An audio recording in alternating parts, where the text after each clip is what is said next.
Vamos a partir. Primero que nada, quiero agradecerle a todos quienes están en este momento con nosotros y que nos van a seguir viendo sucesivamente en el canal de YouTube y de Facebook de la Fundación Salvador Allende.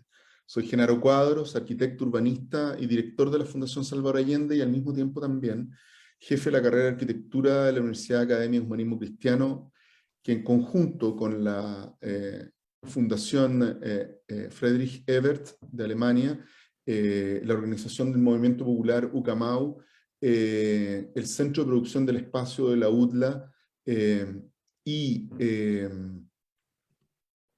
el apoyo de diversos académicos y organizaciones, hemos estado desarrollando en el marco de la celebración de los 50 años de la Unidad Popular un ciclo de conversación de primavera sobre diversos temas que están ligados a lo que hemos denominado un nuevo pacto urbano y vivienda digna.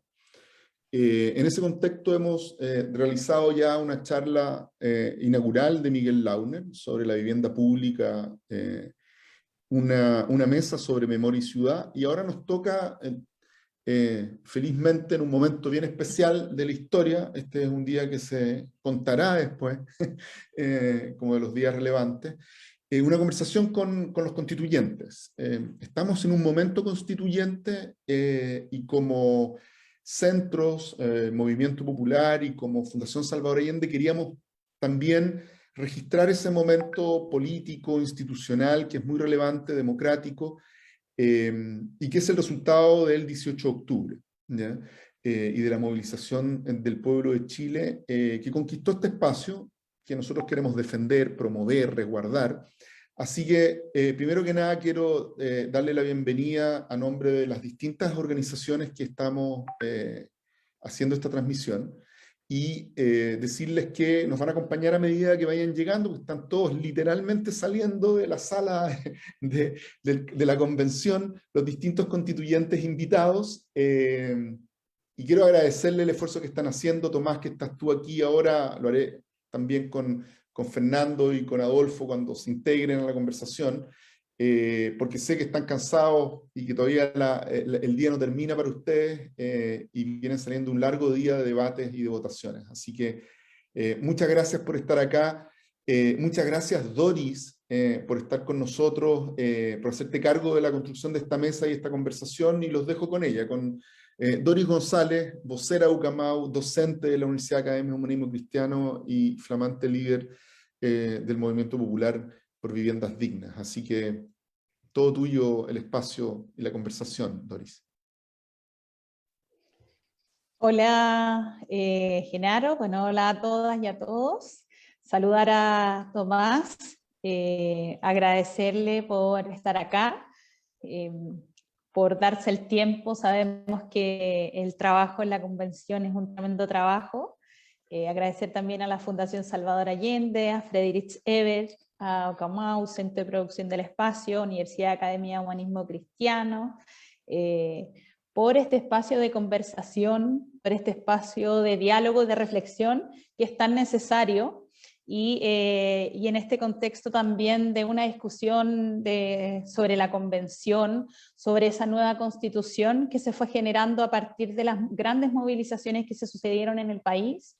En ese mismo contexto es que este seminario sobre territorio, ciudad, vivienda digna, es que encontrábamos que era necesario que aquellos y aquellas que están discutiendo sobre esa nueva constitución y están ayudándonos a delinear esa, digamos, esa carta magna que va a regir ese nuevo Chile, ese Chile de transformaciones que hemos venido construyendo desde los territorios, desde las organizaciones, también es importante en este contexto. Y por eso hoy día, para conversar de este nuevo pacto urbano, nueva constitución, ciudad y territorio, quiero dejar con todas y todos ustedes a Tomás Laibe, quien es cientista político y actualmente es constituyente del Distrito 19 de las regiones de Aysén, Río Ibáñez, Coyhaique, Chile Chico, Costrane, O'Higgins, Lago Verde y Totoral. Creo que, no sé si se me olvidará alguna región, alguna localidad. No, era Tortel, sí. ¿Sí?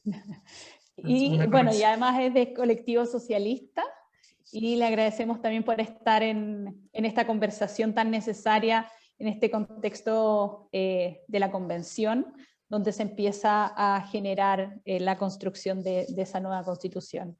Te dejo la palabra, Tomás, dejo ahí los minutos que quieras contarnos y conversar sobre digamos, este proceso constituyente ligado a ese nuevo pacto urbano y al derecho a la vivienda, ciudad, territorio.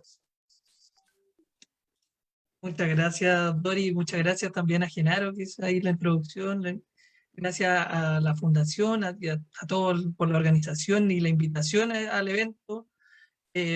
Yo también aprovecho de excusar a mis compañeros porque efectivamente estábamos saliendo de una votación de reglamento y yo estoy en cuarentena por los casos COVID que salieron, así que pude saltar de un Zoom a otro, pero los que estaban físicamente no, así que también para que la gente nos vea, entienda que estamos en unas semanas clave para la convención, en el que estamos moldeando un poco cómo va a ser la discusión a través de estas comisiones permanentes y temáticas.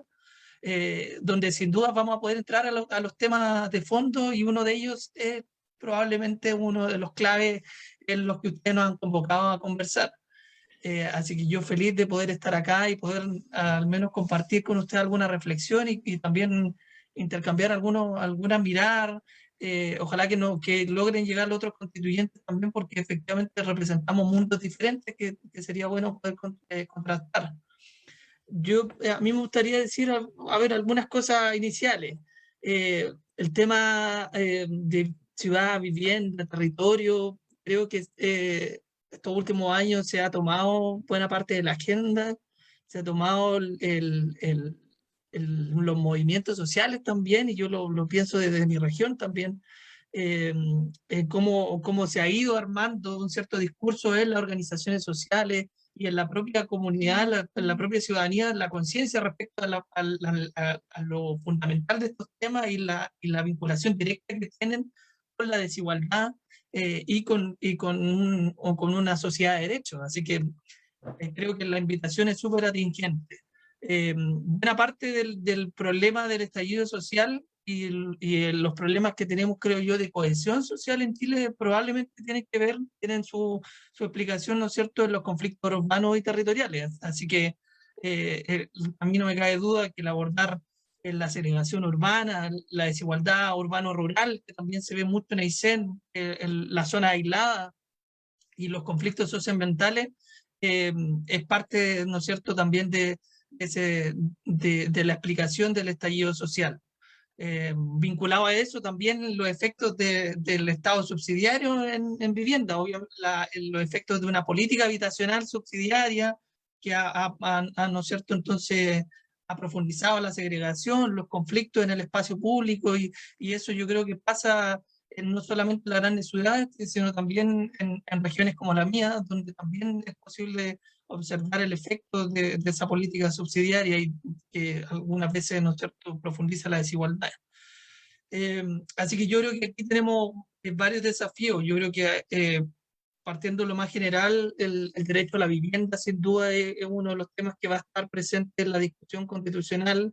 Es algo que Chile ha avanzado en la consagración a través de tratados internacionales, pero hay una discusión respecto a cómo los tratados, ¿no es cierto?, se integran hoy día a nuestro ordenamiento jurídico, y por lo tanto nos obliga a hacer una discusión sobre aquello en la nueva Constitución.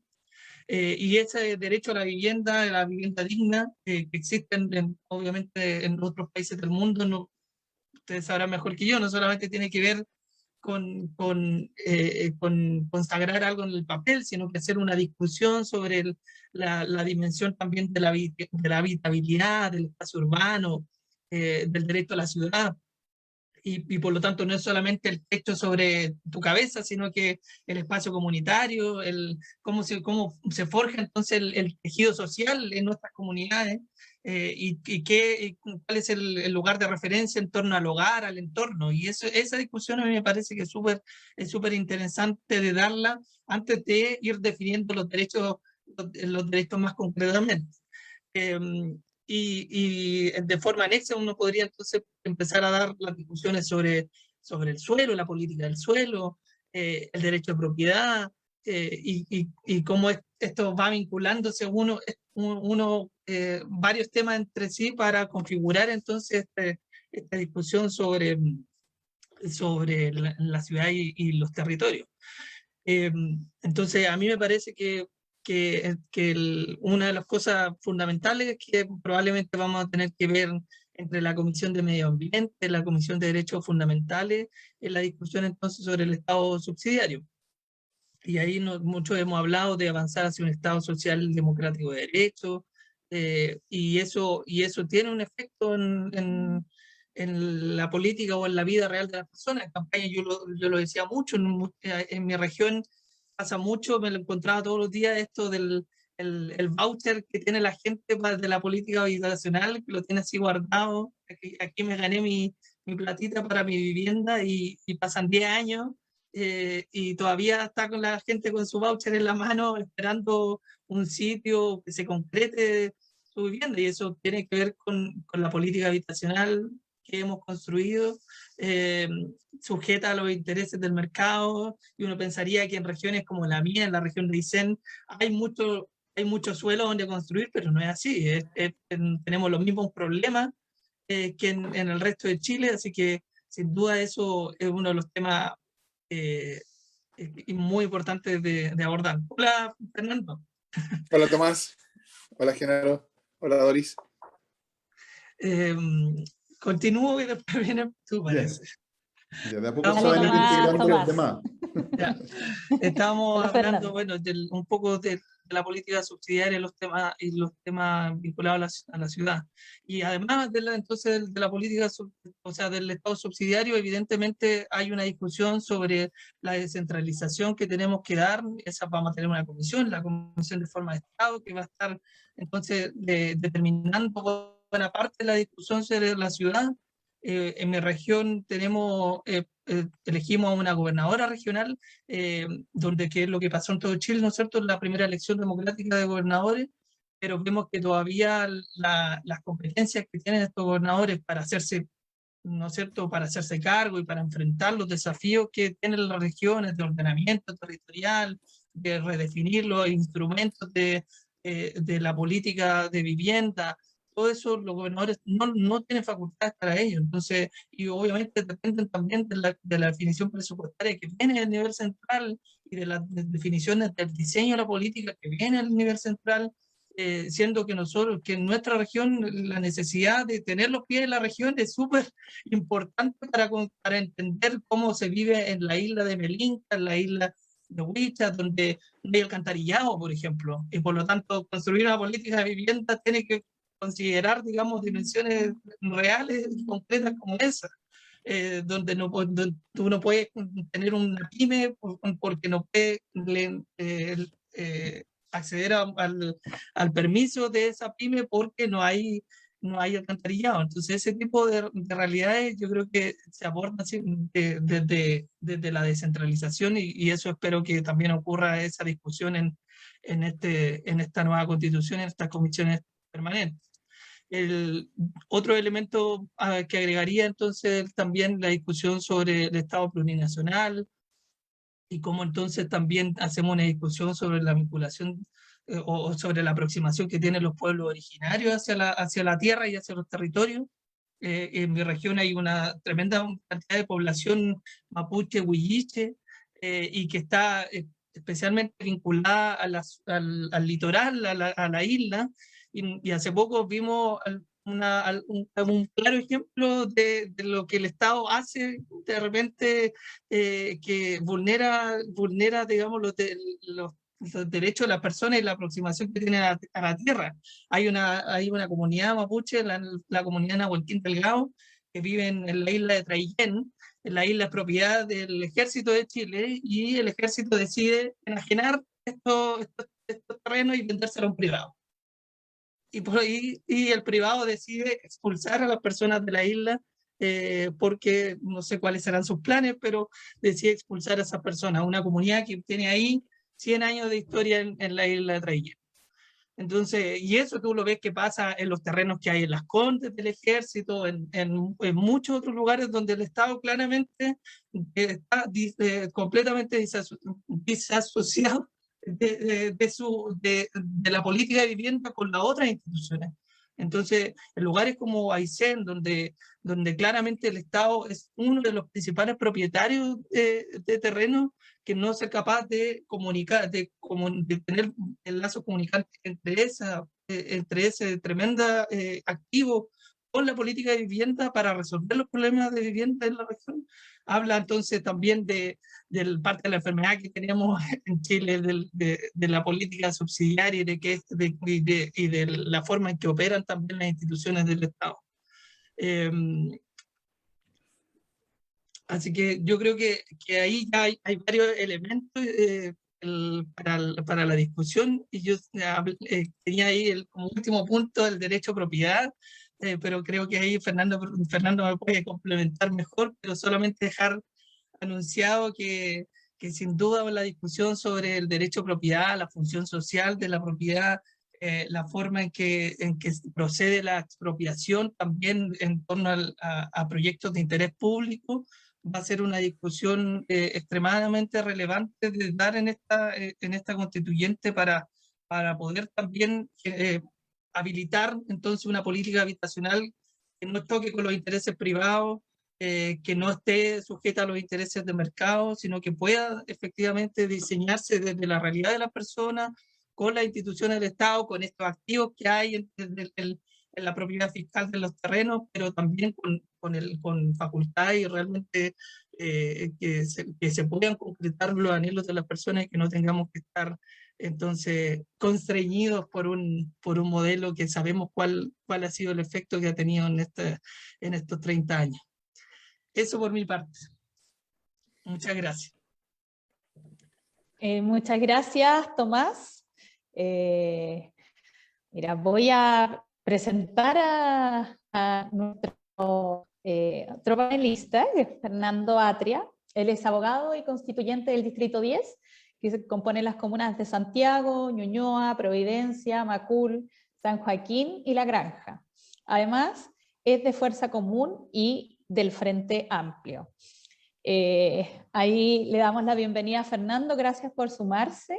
Y antes de darte la palabra, Fernando, hay muchas cosas que mencionó Tomás, que creo que son súper importantes y relevantes para el momento que estamos viviendo, y además el rol que les toca jugar a ustedes en la convención, donde tenemos puestas muchas esperanzas, donde además logramos movilizar a grandes sectores de nuestra sociedad y un plebiscito que fue muy convocante, muy participativo, y en ese mismo sentido existen cuestiones que hoy día nos hacen pensar que se puede, digamos, construir una visión distinta respecto de lo que es la planificación, la política de vivienda, la política habitacional, como mencionaba Tomás, y la crítica a la falta de vasos comunicantes desde las diferentes instituciones, porque no se adecúa a las realidades que tienen los diferentes territorios.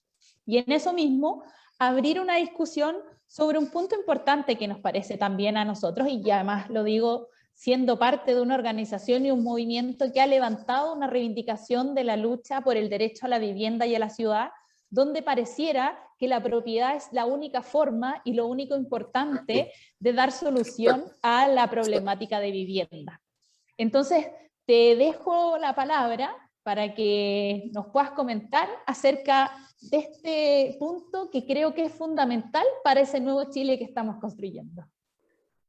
Muchas gracias, Dori, gracias por esa presentación, gracias por la introducción también, porque yo creo que pone el punto en una cuestión completamente central, pero para mí es un agrado estar conversando con ustedes con cierta preocupación, ¿no? Porque tanto Genaro y Doris cubren, digamos, por así decirlo, el lado social y el lado académico de un tema en el cual Sí. que a mí me interesa, me importa, pero que claro, desde las perspectivas que cada uno de ustedes, las posiciones que cada uno de ustedes ocupa, tiene una voz probablemente mucho más autorizada que la mía. Ahora, quiero partir con una cosa que tú decías. Yo creo que has dado en el clavo, o sea, que da en el clavo. Nosotros tenemos, mira, a mí una de las cosas que siempre me ha llamado la atención en esta cuestión es que vivienda que no, precisamente por lo que tú dices, no es solo vivienda, ¿no? Es vivienda, ciudad y territorio, porque las viviendas no están colgando del aire. Las viviendas están en barrios, los barrios están en ciudades, están en un territorio. Pero vivienda es una de esas, una esfera en la cual el daño causado por el modelo neoliberal es tan significativo y afecta tanto al bienestar de las personas como el daño causado en materia educacional o en materia de salud o en materia de seguridad social. Pero cuando uno lo compara con esos otros tres temas, vivienda no tiene la misma urgencia en la discusión pública, quiero decir. Aparece a veces, pero no ha tenido la magnitud que han tenido salud, educación, seguridad social, pese a que yo creo que el daño causado es un daño al menos de la misma envergadura. Y de hecho, probablemente es un daño mucho más lentamente recuperable. El daño que han causado a la ciudad. Y el daño ha sido causado por políticas neoliberales. Y esas políticas neoliberales descansan en esa idea, Doris, que tú dijiste, ¿no? En que la política de vivienda se reduce, porque evidentemente siempre incluye, pero se reduce a encontrar soluciones habitacionales para individuos y sus familias. Y que se realiza y se completa cuando se le entrega alguna, como se decía antes, ¿no? Solución habitacional, una casa, una vivienda social, etc. Y que desde ese momento entonces el problema social desaparece. Y ahora es un problema individual de la persona que tiene su casa y que vea cómo lo hace. Y eso ha llevado a barrios que se deterioran, a guetos, por supuesto, a ciudades segregadas, desiguales,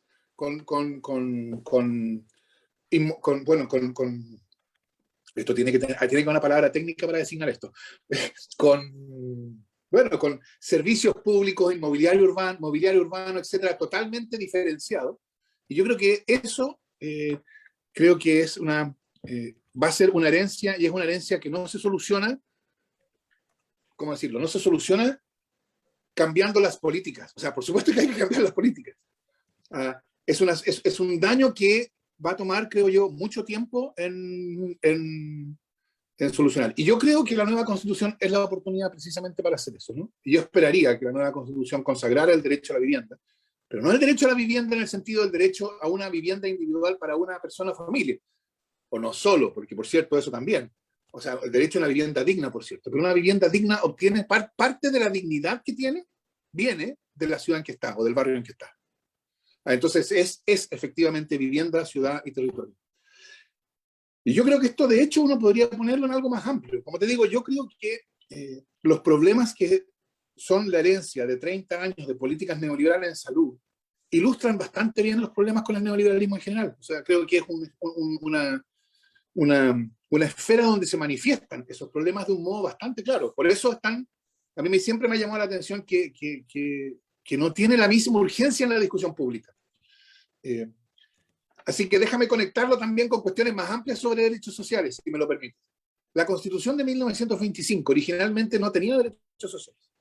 Los derechos sociales se le insertaron en una reforma que se hizo en 1970. Cuando se hizo esa reforma, se le introdujo un artículo a la Constitución de 1925 que fue tomado del artículo 3º de la Constitución italiana de 1946. Una gran constitución que empieza diciendo, digámoslo, Italia es una república de trabajadores.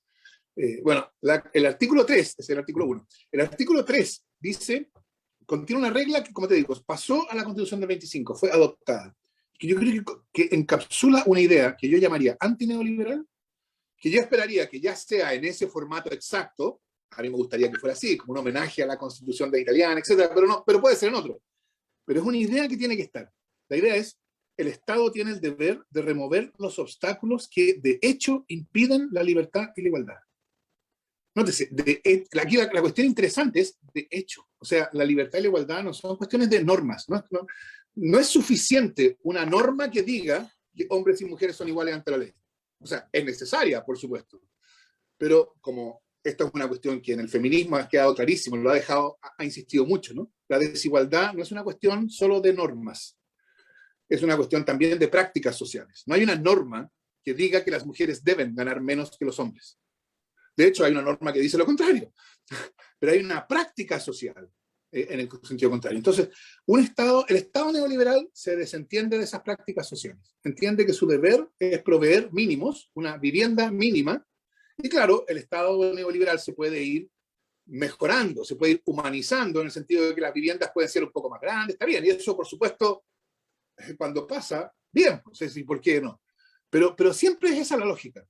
La lógica es no impugnar esas prácticas sociales que de hecho impiden la libertad y la igualdad. Y yo esperaría que el Estado de la nueva Constitución fuera un Estado que asume esa responsabilidad. La responsabilidad entonces de estar atento a identificar esos obstáculos fácticos y removerlos.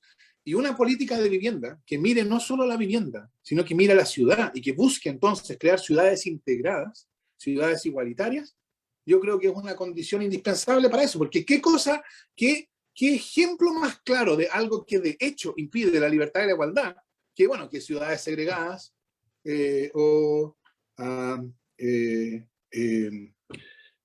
viviendas sociales construidas en la periferia, porque el terreno es más barato, con menos servicios públicos, más alejados, en fin. ¿Qué mejor ejemplo de condiciones que de hecho impiden la libertad y la igualdad? Desde el punto de vista del Estado neoliberal, esas condiciones de hecho son irrelevantes. Desde el punto de vista de lo que yo esperaría que fuera el Estado social de la nueva Constitución, ese es el deber fundamental. Es fácil. De hecho, hoy día en la Constitución hay, para seguir con el ejemplo de género, ¿no? Hay una regla que dice que hombres y mujeres son iguales ante la ley. Eso está ahí, ya está hecho. Uno podría decir, check, ¿no? Está cumplido. Pero eso no cambia la realidad de las cosas. Para cambiar la realidad de las cosas, uno necesita tener un Estado que entienda su deber en un sentido distinto. Y eso es lo que yo esperaría que consagrara la nueva Constitución. Y las consecuencias de eso para una política de vivienda y ciudad, yo creo que son, o sea, a mi juicio, que no soy ningún experto ni ningún activista en esa materia, para decir las dos posiciones que ustedes ocupan mucho mejor que yo, a mi juicio es como obvio que ahí hay un enorme espacio para que un Estado que entiende de ese modo su función tenga una política de vivienda y de ciudad distinta, que entonces que lentamente, porque esto no va a poder ser demasiado rápido, porque las ciudades son entidades vivas, ¿no? Lentamente nuestras ciudades empiecen a ser ciudades que de hecho faciliten, promuevan la libertad y la igualdad de todos, porque son ciudades más integradas, porque son ciudades que están preocupadas de lo público, de lo que es común, como yo creo que hoy día, porque lo que recibimos, la herencia del modelo neoliberal, son ciudades en que la dimensión pública de las ciudades es más o menos irrelevante, que las ciudades evolucionan conforme a la presión de las inmobiliarias, lo que les conviene a ellas, y que eso produce todos los problemas que tenga que producir, pero no hay espacio para preguntarse cómo son las ciudades que queremos y cómo actuar para que las ciudades que son empiecen a parecerse a las ciudades que queremos. Eso, creo yo, es una de las cuestiones es la cuestión central que una política de vivienda, como yo esperaría que fuera bajo el Estado de la nueva Constitución, se diferenciara totalmente de la política de vivienda que tenemos hoy día, que mira la vivienda como una mercancía y entonces que termina cuando se le entrega a cada persona, cuando es exitosa, una casa y la cuestión se transforma en su problema privado. Eso creo yo. Yo creo que ahí realmente la nueva Constitución puede hacer una diferencia considerable. No, por supuesto, no, supongo que no es necesario aclararlo aquí. No es que al día siguiente las cosas van a cambiar, pero sí creo que en cuanto a la manera de concebir y de implementar y el objetivo de una política de vivienda y de ciudad, yo creo que la nueva Constitución es una de las esferas en que la nueva Constitución puede hacer una diferencia enorme.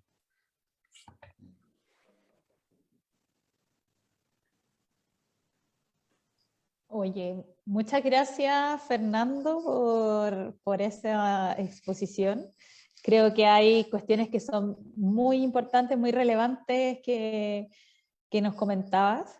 Hay algo que a mí me parece muy interesante y que yo creo que va a estimular también la conversación, que también invitamos al Genaro si quiere meter la cuchara, está invitado. Gracias. Mira, hay algo que dijiste, que no basta con la norma, no basta que la norma diga tal cosa, y que es una cuestión que efectivamente tenemos que lograr hacerlo de una manera distinta. No basta con que la nueva Constitución nos diga que el derecho a la vivienda está consagrado, que el derecho a la ciudad está consagrado ahí, Exacto. sino que también cómo vamos creando, digamos, o cómo el Estado crea un andamiaje, una estructura que permita que eso se lleve a cabo, que lo sustente, pero además en eso yo creo que hay un tremendo desafío que tiene que ver con esta demanda que se visualizó absolutamente a lo largo de nuestro país en octubre del 2019, que tenía que ver con participación. Y que ahí también las comunidades son aquellas que tienen que hacerse parte de estos procesos de transformación, porque ya lo decía, la ciudad es un espacio vivo, es un espacio dinámico, es un espacio que no se puede intervenir sin la participación de sus habitantes. Y yo creo que ahí hay una cuestión que es central y que Tomás también lo tocó dentro de sus palabras, de su exposición. Y en eso hay una pregunta que nos hacen desde el público, desde quienes nos están viendo, que dice: ¿de qué forma una nueva constitución puede entregar más poder y democracia a los habitantes, a las habitantes de un territorio? Les dejo abierta la pregunta y abierta la palabra también para que podamos comenzar a debatir y a reflexionar sobre este tema. Tomás. Sí, no, yo creo que mencionábamos al principio que ha sido, yo creo, una de las fuentes de conflicto, ¿no es cierto?, que nos llevó probablemente al estallido social. Los conflictos en los territorios socioambientales, los problemas en el espacio público, la segregación, el aislamiento en el caso de regiones como la mía. Y sin duda que buscar una forma de abordarlo en la constituyente va a ser clave, pero tiene diferentes caminos. Hay un camino, como hablaba Fernando, un poco relacionado con el modelo del gobierno y la toma de decisiones a nivel de cuán centralizado está el poder, ¿no es cierto? Y cómo cambiamos este centralismo del hiperpresidencialismo hacia unas decisiones que están en los territorios, en los gobiernos regionales, en los gobiernos locales. Hay otra dimensión que tiene que ver con la participación, el derecho a la participación y qué tanto participan los ciudadanos de la toma de decisiones de los diferentes proyectos, ¿no es cierto?, que se desarrollan y que se ejecutan en nuestros territorios. La otra discusión que mencionaba entonces Fernando también sobre la subsidiariedad y el modelo, obviamente, y cuánto entonces toma en consideración o cómo toma en consideración la política social a los usuarios, los toma como un cliente, ¿no es cierto?, y no como ciudadanos que son sujetos de derechos en torno a cuestiones como la vivienda. Entonces ahí hay diferentes formas, creo yo, de abordar el problema, ¿no es cierto?, de cómo las personas se sienten parte de las decisiones. Y yo quería agregarle un elemento a algo que quizá no mencionamos en profundidad, la problemática del suelo también, y que afecta mucho en la percepción de las personas en torno a esta problemática, y que tiene diferentes caras, obviamente, si tú eres de la región metropolitana o si eres de región, pero en el caso de la región de Aysén, por ejemplo, tenemos una especulación con el suelo que está vinculada también a la explotación de los recursos, ¿no es cierto?, del agua, están directamente vinculados en el caso de mi región, y que impide entonces el desarrollo de las comunidades en términos de su agricultura, de su ganadería, de la misma política habitacional de nuestras comunidades. ¿Por qué? Porque hay señores, el señor Luxic tiene 30.000 hectáreas en Villa O'Higgins, la familia del Río tiene otras tantas hectáreas en Chile Chico, y hace poco el gobierno regional quería darle en concesión a la Fundación Luxic otros 10.000 hectáreas también en Tortel, y la misma comunidad es la que se levanta y dice, ¿sabes qué? ¿Por qué no se nos pregunta a nosotros a la hora de entregar 10.000 hectáreas a una fundación? No hay un proceso participativo para definir quiénes son los que van a recibir esta tierra y para qué. ¿Por qué? Porque hay personas que llevan, en el caso de Tortel, que si ustedes lo conocen, es una ciudad que está construida en palafito, entonces el acceso a suelo, a lugares para construir, y por lo tanto para que abordar el tema de la vivienda es súper complejo. Y por lo tanto, cuando tú ves, las personas ven que se está regalando, o se está, bueno, dando en concesión tierra a personas que tienen 30.000 hectáreas ahí mismo, al lado, entonces entra en crisis todo el sistema, y volvemos entonces al estallido social y a los problemas que vienen de fondo arrastrados por la falta de participación, por el diseño, digamos, mercantil, y por todo lo que hemos dicho anteriormente. Entonces, yo diría que la discusión sobre el suelo también va a ser clave en forma transversal, ya sea en la región metropolitana o en Licen, para tratar de ver cómo hacemos prevalecer también el interés general, o que la construcción privada de vivienda o la entrega en concesión de estos terrenos esté siempre subordinada al interés general, y que entonces se puedan poner límites a la entrega del suelo y a la especulación sobre el suelo. Yo diría que para mí, que en mi región es uno de los temas clave, sin duda, del uso del agua, los proyectos energéticos y el suelo.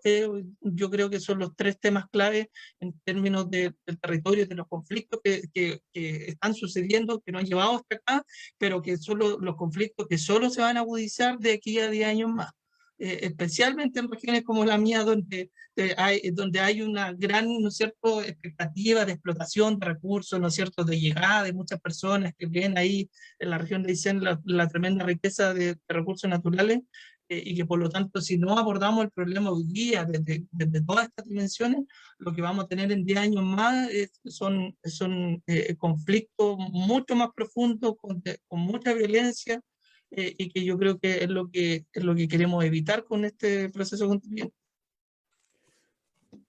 ¿Puedo introducir, para alimentar la creatividad de Fernando y de Tomás, Adelante, adelante. un par de cosas? La primera que se me ocurre es que había un largo debate en las organizaciones vecinales de base sobre el rol que han cumplido luego de las modificaciones de la Constitución del 80, lo que eran las juntas de vecinos y las unidades vecinales, es decir, esta idea de que había una base territorial muy básica, pequeña, granular, que era el origen probablemente de la convivencia, la toma de decisiones a nivel local, y que con la Constitución del 80 se borra porque se relativiza, ¿ya? Y se crea bueno, también ocurrió con los sindicatos y con las asociaciones gremiales, evidentemente, en donde cualquier persona puede en cualquier territorio duplicar, triplicar o quintuplicar una organización social, y por consiguiente que no haya nadie que en el fondo sea el representante de ese territorio, ¿ya?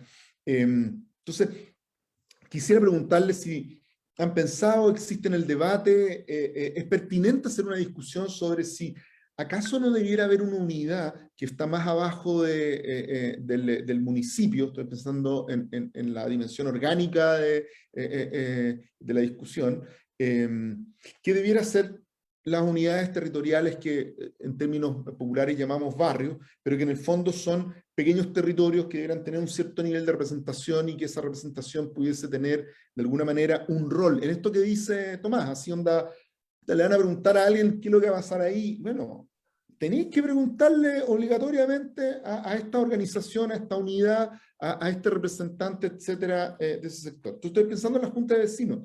Me pasa algo parecido respecto de la conversación que estábamos haciendo sobre, y que planteaba muy lúcidamente Fernando, respecto a esta idea de un artículo 3, 2, 1, por ahí, en los primeros, en donde se le confiere al cumplimiento y las garantías, en el fondo, de esos derechos sociales un rol como claro para el Estado, ¿ya? Si acaso no también debiera haber uno para la sociedad, es decir, si acaso no debiera haber en los primeros un rol para la sociedad civil, para las organizaciones de base, para el mundo popular, de modo tal de que no fuese solamente en la Constitución que equilibra el rol del Estado respecto al mercado, que me parece una cuestión fundamental, evidentemente, por todo lo que hemos discutido ya largamente y de la cual Fernando ha sido como uno de los autores de esta idea de pensar en otro modelo. Pero que también ese otro modelo no sea solamente un equilibrio entre el Estado y el mercado, sino también sea una tercera pata que es la sociedad, ¿ya? Y una cuarta, voy a arriesgarme como no está Adolfo todavía, que es la naturaleza, el medio ambiente, es decir, ¿qué espacio vamos a dar a ese debate? A mí me gustaría, a ver, primero mencionar un par de cosas que se han mencionado al pasar digamos, para no dejarlas ahí. Yo creo que lo que decía Tomás sobre la propiedad, sobre el tema del suelo y la propiedad orientada y la función social de la propiedad, porque eso tiene que ver la sociedad puesta, la sociedad que es un derecho privado, puesta al servicio de un interés general. O sea, cómo el interés general afecta el régimen de un derecho privado como la propiedad. O sea, esa es una cuestión central. Solo para poner un ejemplo, la Constitución chilena dice que para la expropiación, que la expropiación se debe pagar el valor de mercado en dinero efectivo y al contado. Eso dice, en efectivo y al contado. Es como que la Constitución diga, hoy no se fía, mañana sí, ¿no? La Constitución alemana, porque no estamos hablando de la Constitución norcoreana ni nada de eso, ¿no? La Constitución norcoreana tiene una alemana, la Constitución alemana tiene una regla mucho más razonable. Dice, la expropiación implica siempre indemnización y la indemnización se fijará tomando en consideración los intereses del afectado y los intereses de la colectividad. Esta es la regla razonable. Precisamente porque se trata de compatibilizarnos. El problema de la Constitución del 80 en esa dimensión no es que proteja la propiedad yo creo que tiene que estar protegida. El problema de la Constitución del 80 es que la propiedad no es un derecho más, es una especie de superderecho que triunfa a todos los demás. Porque la Constitución del 80 es la Constitución de los propietarios, obviamente, si no hay ningún misterio en esto, ¿no? Entonces yo no creo que la nueva Constitución deba ignorar la propiedad o desprotegerla, pero sí creo que tiene que ponerla en un régimen de otros derechos, como uno más de un conjunto de derechos, entre los cuales están los derechos de todos. Y eso, por cierto, implicaría, o permitiría, habilitaría posibilidades regulatorias que hoy día no existen. Quiero también, hay una cosa más que me gustaría decir sobre esto de participación. A mí creo que aquí es importante me gustaría decir las cosas en orden, como yo las veo. Primero, yo creo que no podemos aceptar lo que terminó siendo el punto de llegada de la Constitución tramposa, en que entendemos que las instituciones políticas no son formas de participación ciudadana, porque esa es la experiencia ciudadana del día. O sea, que el Congreso, que el hecho de que el gobierno sea elegido, que todo eso no es participación ciudadana, porque eso es otra cosa, que es lo que tiene todo sentido que hayamos aprendido bajo la Constitución del 80, pero que mirado desde el punto de vista de la nueva Constitución no es aceptable. O sea, ¿cuál es el sentido de la nueva Constitución? Sino tener un gobierno, una estructura institucional que sí cuente como participación. Ahora, eso no quiere decir que formas de participación de la sociedad civil, como lo decía Genaro, ¿no? De juntas de vecinos, yo creo que hay una diferencia en ese sentido entre la sociedad y la naturaleza. La sociedad es una fuente de poder en la medida en que se organiza. La naturaleza no es una fuente de poder en el mismo sentido, pero la sociedad sí. Y entonces, claro, yo creo que eso también tiene que ver. La organización de juntas de vecinos no surgió espontáneamente. La organización de juntas de vecinos fue una política conscientemente perseguida para empoderar a los ciudadanos y ciudadanas, a los vecinos y a las vecinas, ¿no? Y eso tuvo que ver con lo que estaba pasando, y eso posibilitó cosas que si no habrían sido posibles. La organización campesina fue necesaria para que pudiera haber reforma agraria. Si no, no habría sido posible. ¿Por qué? Bueno, por algo que decía Ana Doris, los derechos no se realizan por el hecho de ser declarados. La declaración es importante, pero no es suficiente. Para realizar los derechos es necesario actuar en el mundo. Y para actuar en el mundo se necesita poder. Y ese poder tiene que ser creado, tiene que salir de alguna parte. Porque además no se necesita un poco de poder, se necesita poder suficiente para enfrentar a los otros poderes fácticos que sí existen y que van a ser afectados por esos derechos. O sea, en tema de suelo, eso es evidente, ¿no? O sea, no es que el suelo esté esperando ahí para ser regulado, no, hay intereses ya presentes que están ahí, y que si nosotros queremos una distinta regulación del suelo, bueno, esos intereses van a tener que ser afectados. Y uno no es una cuestión de que uno le dice, ya, bueno, oye, el interés general, y así que buena onda nomás, ¿no? No, o sea, se necesita una institucionalidad y una forma de participación también que sea capaz de producir el poder suficiente para realizar derechos. Y yo creo que esa es la cuestión fundamental de la Constitución, de la nueva Constitución. No es lo único importante, pero es la condición para que todo lo demás, las declaraciones sobre plurinacionalidad, las declaraciones sobre derechos fundamentales, las declaraciones sobre naturaleza y medio ambiente, para que todas esas otras declaraciones se realicen. Y a mí, debo decir que la discusión que hemos tenido sobre el reglamento me pone en alerta a este respecto. Porque, por un lado, esta idea de que los derechos no sirve solo declarar derechos, sino es necesario constituir un poder que pueda realizarlos, es una idea que está muy, muy extendida en la Convención y en la discusión constitucional, y esta idea de que hay que entrar en la sala de máquinas, que esta metáfora precisamente para designar eso, o sea, eso está muy extendido. Pero fíjense ustedes, cuando llegamos a la discusión reglamentaria, lo que más atrajo a la discusión fue hacer largas listas de temas, sobre todo de la Comisión de Derechos Fundamentales. Y la lista quedó como un doble abecedario. Mira, no tengo idea, pero creo que llega hasta como la, no sé, SS, ¿no? O TT, ¿no? A, B, C, D, Z, Z, A. Increíble. Y eso, claro, eso creo yo es una señal que a mí me preocupa, porque yo creo que, porque por alguna razón, los procesos constituyentes, y esto es lo que dice este autor Gargarella, que inventó la frase de sala de máquina, su crítica a los procesos constituyentes latinoamericanos ha sido que han sido procesos que han estado demasiado vinculados a hacer declaraciones. Pero eso, y claro, como yo les digo, en el discurso pareciera que nosotros estamos a salvo de eso, porque estamos súper conscientes de eso. Pero yo creo que aquí hay un peligro, porque esos procesos no lo hicieron de tontos que eran. No es que no se dieran cuenta, es que hay algo en las declaraciones que atraen el interés, ¿no? Y yo creo que en la discusión sobre el reglamento algo de eso vimos, y yo espero que entonces eso nos sirva para estar atentos al hecho de que importa cómo la Constitución crea poder institucional y poder social a través de la participación. Porque sin eso, los derechos sociales no van a ser realidad.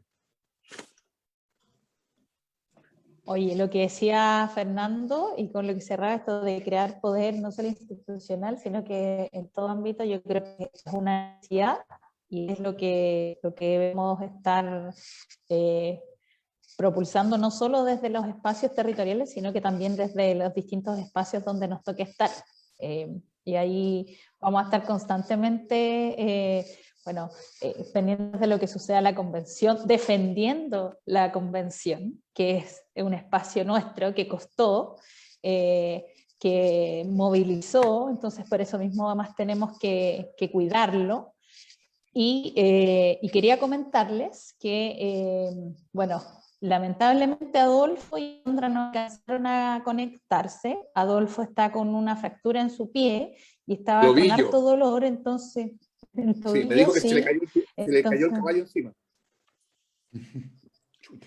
Sí, entonces está ahí un poquito complicado, así que iba a estar en descanso, iba a tomar unos analgésicos, y Alondra también estaba con un problema de salud, y entendemos que digamos que estos son días duros también, pero que ellos van a estar pendientes, y de hecho seguramente nos están mirando también en la discusión que estamos generando ahora a partir de esta situación digamos, de la ciudad, de vivienda, de la propiedad, cuestión que es tan importante. Había una pregunta que hacían del público que creo que se contestó un poco, que hablaba sobre el derecho, decía sobre el derecho a la vivienda, cómo una nueva constitución puede asegurar este derecho, otorgar más democracia y poder a las organizaciones y comités de vivienda sobre el acceso a la vivienda. Creo que no sé si quisieran ahondar un poquito más en eso, pero creo que algo se fue contestando ahí en la discusión.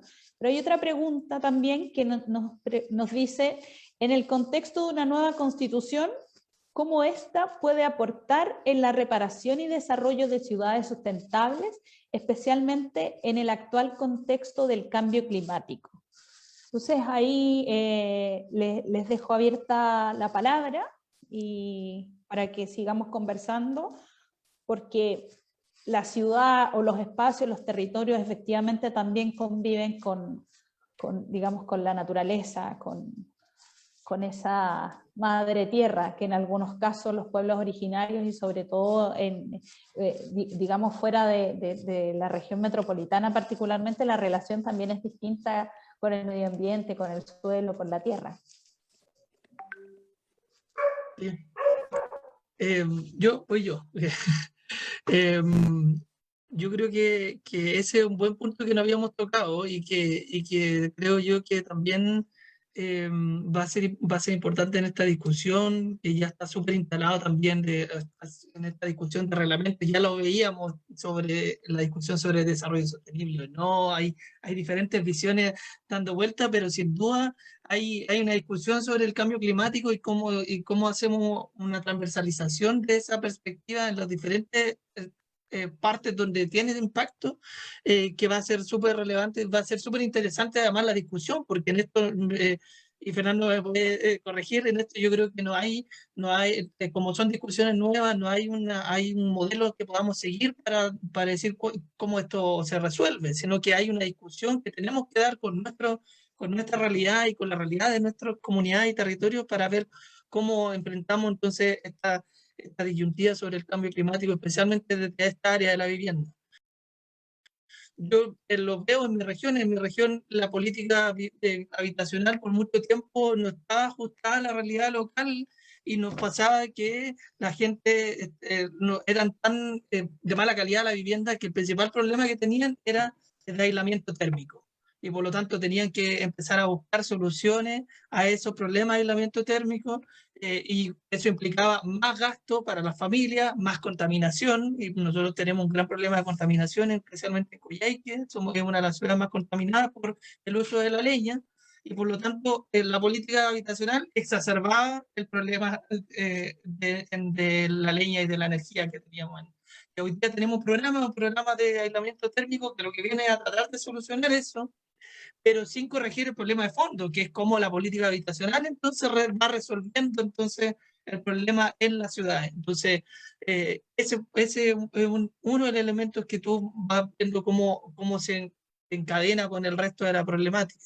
Yo creo que en las grandes ciudades también tiene que suceder la misma discusión, cómo hacemos que los grandes proyectos inmobiliarios, que esto es los nuevos departamentos que se construyen también tengan una dimensión de ahorro energético, ¿no es cierto?, de ahorro del consumo de agua también, o sea, como de cuestiones básicas que si no, entonces enfrentamos el cambio climático desde ese punto, de transversalizando entonces el enfoque, tampoco vamos a poder resolver ni el problema de la vivienda ni el problema del cambio climático. Así que a mí me parece que es uno de los temas fundamentales que tenemos que tocar y que yo creo que hay una discusión en la Comisión de Medio Ambiente que está vinculado al modelo económico también, donde probablemente se va a dar esta discusión y afortunadamente asociada al modelo económico también.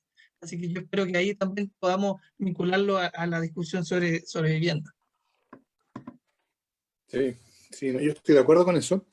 Yo creo que, como yo dije, yo creo que las ciudades es una de las dimensiones en las cuales el modelo neoliberal ha causado un enorme daño, y que no es un daño que sea fácilmente reparable o rápidamente reparable. Por supuesto, ¿cómo la nueva Constitución ayuda o contribuye a reparar ese daño, a corregir ese daño? Bueno, yo creo que la nueva Constitución configura un Estado distinto y entonces permite políticas que tengan un sentido distinto. Porque las ciudades integradas y armónicas que existen en algunas partes no son resultados espontáneos tampoco. No es que, no sé, así justo pasó, que esta ciudad se evolucionó espontáneamente. No, una ciudad evoluciona racionalmente, evoluciona humanamente, integradamente, cuando esa ciudad está sujeta a la posibilidad de una decisión política sobre cómo tiene que evolucionar. Cuando los ciudadanos y ciudadanas respectivos tienen cómo decidir el modo en que su ciudad evoluciona. Y eso funciona a través de formas participativas, a través de instituciones que son eficazmente capaces de realizar esa idea, etc. ¿Qué es lo que tenemos nosotros? ¿Conforme a qué han evolucionado nuestras ciudades? Bueno, conforme a los intereses de la inmobiliaria. Si eso es lo que empuja, por eso las ciudades se desarrollan en una dirección y no en otra. ¿Y qué razón habría para pensar que aquello que conviene a los intereses de la inmobiliaria es lo que lleva a una ciudad integrada, armónica, racional, etc.? Ninguna, es pura casualidad. Cuando pasa es pura casualidad, y como es pura casualidad, no pasa. Entonces, yo pensaría que la nueva Constitución lo que permitiría es que podamos, primero, que podamos pensar la ciudad como un objeto importante de ser preservado porque es de todos, es común. Y que eso exige una institucionalidad adecuada, que haya una forma institucional que pueda hacerse cargo de la ciudad, y políticas, las políticas correspondientes. Después, ¿cuáles son las políticas para lograr eso? Bueno, hay que preguntarle mucho más a urbanistas como Genaro que a convencionales constituyentes como profesores de derecho constitucional como yo. Pero creo que la nueva Constitución puede proveer, puede poner las cosas de un modo distinto, de modo tal que lo que esta Constitución y este modelo económico ha impedido, que la ciudad sea pensada como una cosa común, sea la manera que resulte natural mirar a las ciudades, y eso exija las políticas adecuadas y las formas de participación adecuadas.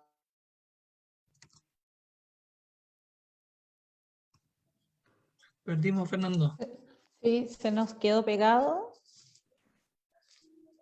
Se entusiasmó mucho, ocupó mucho ancho de banda.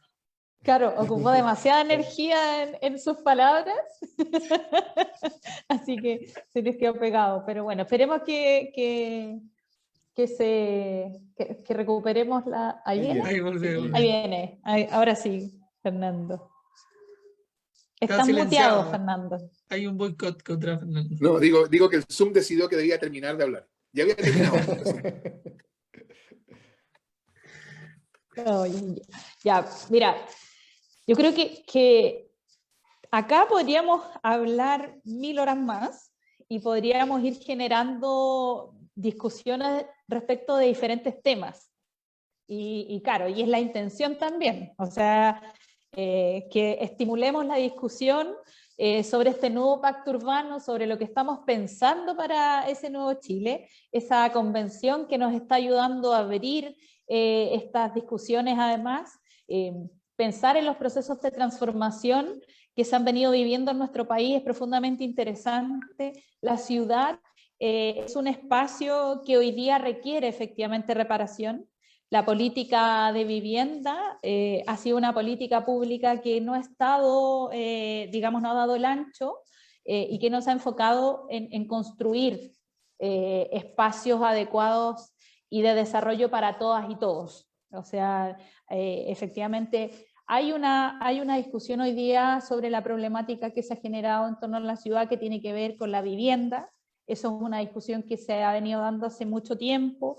Es algo transversal y es algo que muchas veces no está en las discusiones políticas, en la toma de decisiones, y por eso además se vuelve tan relevante que podamos tener estos espacios de discusión. Yo les agradezco a Tomás y a Fernando que hayan dedicado el tiempo a esta discusión. Les quiero dejar unos segundos, un minuto para que puedan quizás hacer una síntesis, una despedida, o pasen un aviso si es que lo quieren, antes de que concluyamos y despidamos el espacio de este día miércoles 29 de septiembre. Vamos en el mismo orden que partimos, Tomás y Fernando. Nada, yo agradecerle simplemente por la invitación, por invitarnos a hablar de este tema también. Usted que como decía Fernando, usted conoce mucho más que nosotros, así que más que nada venimos a dialogar y aprender también de esta discusión para llevarla a la constituyente. Y simplemente mandarle el mensaje a la ciudadanía. Hoy día votamos reglamento general, estamos pronto a instalar las comisiones temáticas, así que esperamos que la semana del 18, el 18 de octubre, tengamos ya el inicio de la discusión constitucional y con ello yo creo que cumplir con la expectativa, ¿no es cierto?, la tremenda expectativa que entremos ya a los temas de fondo. Uno de estos es los que espera la gente, por supuesto, y que también dentro de poco se va a estar montando todo el sistema de participación popular que también es clave para poder cumplir con esa expectativa. Así que solamente que la gente sepa que la convención está avanzando, está trabajando y que ya prontamente vamos a poder todos participar de forma conjunta, no solo los convencionales con los territorios, en esta deliberación sobre la nueva constitución. Así que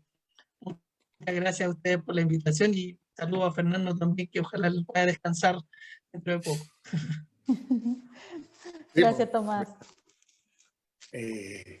No, yo, la verdad es que voy a hacer solamente un par de comentarios de lo que decía Tomás, porque lo que él dijo yo creo que es lo que hay que decir hoy día. Yo creo que hoy día fue un día bien importante. Hoy día terminamos el reglamento principal, no lo principal, el general, que lo que tiene es que es el reglamento que fija los órganos y el procedimiento para la discusión constituyente. No fija todas las cosas, estamos ahora tratando el de ética, y viene el de participación popular, el de participación y consulta indígena, o sea, quedan 3 más. Pero es el que le fija el camino al proceso constituyente. Y yo creo que eso es mucho, mucho más importante de lo que parece. Porque yo creo que la discusión reglamentaria es una discusión de la primera importancia, porque con un mal procedimiento el proceso constituyente no va a funcionar, y con un buen procedimiento va a ser mucho más fácil. O sea, es de la primera importancia, pero yo creo que el público que mira esta discusión reglamentaria entiende bien poco, porque la gente no es experta en procedimiento, o sea, yo creo que lo que el público que mira, y esto no lo digo en ningún sentido condescendiente, ni mucho menos, al contrario, el público que mira lo que quiere es que empecemos luego a discutir sobre agua, sobre ciudad, sobre vivienda, sobre educación, sobre seguridad social, que son las demandas que han empujado a la nueva constitución. Y ven que en vez estamos discutiendo estas intríngulis de abogados, ¿no? Que el pleno, que la facultad del pleno, que los plazos, que la insistencia, que esto, lo otro, que son todas cuestiones de una importancia capital, pero cuya importancia no es transparente para el público. Yo creo que por eso es tan importante que la comisión termine la fase reglamentaria, termine de discutir sus reglamentos, que lo termine bien, en el sentido de que quedemos con buenos reglamentos, y que empecemos luego la discusión sobre lo que ha empujado a la nueva constitución, que son estas otras cosas de las que hemos estado hablando. Yo creo que estamos cerca de eso. Ya, por así decirlo, empezamos a terminar. Ya terminamos hoy día con el primer reglamento. Vienen los otros 3, yo creo. La mesa tenía la expectativa de que íbamos a terminar esta semana con los reglamentos. Yo siempre pensé que eso era un poco demasiado optimista. Yo creo que vamos a terminar más bien martes o miércoles de la próxima, pero no es tan grave. Eso quiere decir, en el peor de los casos, que la próxima semana ya vamos a tener todos los reglamentos.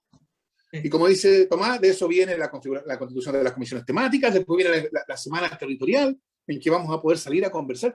Entonces, lo que viene ahora yo creo que es el momento en que la convención, por así decirlo, va a empezar a agarrar vuelo, va a empezar a verse mover, porque se ha estado moviendo y rápido, pero ese movimiento que ha tenido no se nota. El que viene ahora yo creo que se va a notar.